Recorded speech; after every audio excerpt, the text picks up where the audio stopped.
බොහෝ අය ජීවිතය ගත කරද්දී හඬන්ට වැළපෙන්ට කරුණු හොයනවා.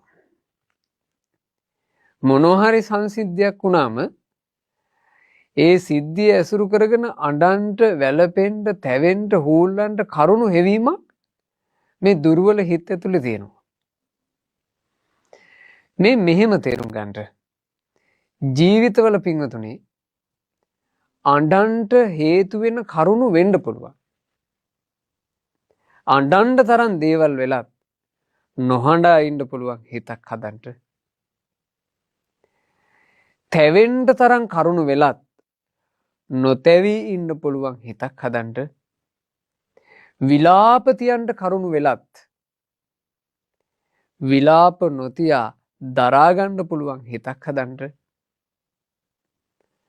තමන්ට වෙච්ච විපත කියාගෙන යන්න හිතෙන එබඳු විපතක් වෙලා ඒ උනත් ඒ විපත පවා දරාගෙන ඉන්න පුළුවන් જાතියේ හිතක් හදන්න.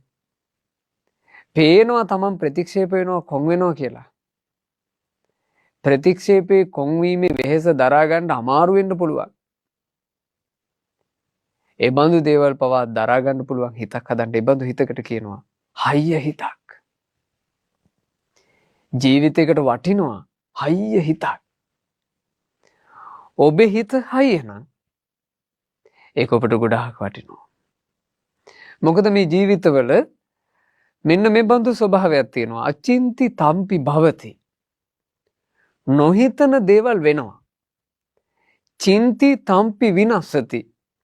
හිතාගෙන හිටපු දේවල් සම්පූර්ණ වෙනස් වෙනවා. එහෙම ස්වභාවයක් මේ ලෝකේ තියෙනවා. ඒක මේ ජීවිතවල හැටි. අපි ලැබූ ජීවිතේ හැටි එහෙමයි. හිතන දේවල් වෙනවා කියලා එකක් නෑ. මේ ජීවිතවල යම් කොටසක් තියෙනවා නොහිතපු ඒවා වෙන්නේ. ඔබටම අත්දැකීම් ඇති ඔබේ ජීවිතේ. සමහරවිට ඇතැම් මිනිස්සුන්ට මේක දරා ගන්න අමාරුයි. එයා හිතන බලාපොරොත්තු වෙන හැමදේම හරියමින් යනවා කාලයක්. එයා අත ගහන දේ සාර්ථක වෙවි යනවා කාලයක්. එකපාර එනවා එකක්. හිතුවත් නැති එකක් වෙනවා. තමන් අදහස් කරපුවත් නැති ප්‍රශ්නයක් කඩාපාත් වෙනවා.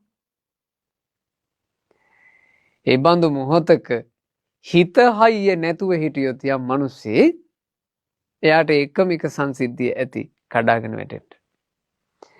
ඇත්තෙම අපි ගොඩක් කලකට ප්‍රශ්න මනින්නේ ඒ ප්‍රශ්නේ ප්‍රමාණයෙන්. ඇත්තටම ප්‍රශ්නේ ප්‍රමාණයෙන් නෙවෙයි පින්වතුනි. ප්‍රශ්න මැනිය යුත්තේ.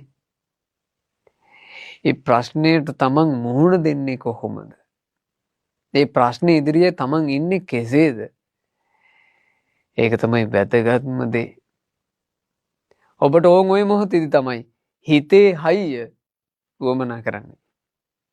අපේ සම්මා සම්බුදුරජාණන් වහන්සේ නිසා හිත දුර්වල වෙන්න ගියපු කී දෙනෙක් නම් සුවපත් වුණාද? භාග්‍යතුන් වහන්සේ ළඟට වැඩම කරලා උදව් කරානේ.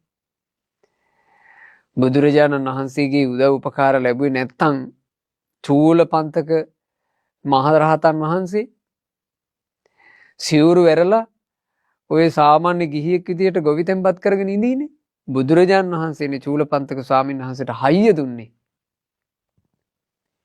දුර්වල වෙච්ච හිත බුදුරජාණන් වහන්සේ ළඟට වැඩම කරලා සුවපත් කළා.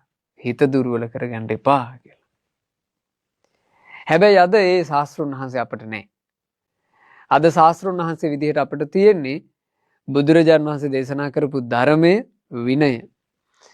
ඒ භාග්‍යතුන් වහන්සේගේ ධර්ම විනය හරියට හිතකට ගත්තොත් එතනත් හදාගන්න පුළුවන් හිතේ හයිය.